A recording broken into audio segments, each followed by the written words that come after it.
itong saging na ito. Ang liit-liit ng bunga. What?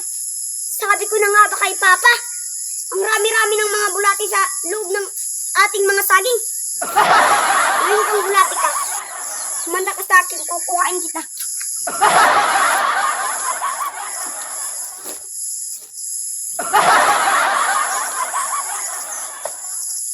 Anak, bakit binabalatan mo na yung saging natin? Pa, binabalatan ko ito dahil kukuhanin natin yung mga bulati. Anak, paano magkabulate yung saging? Pa, dahil maliit lang yung bunga. Ano? Kaya malit yung bunga dahil marami bulate sa loob. Meron nga anak. Sige anak, kukunin natin ang mga bulate.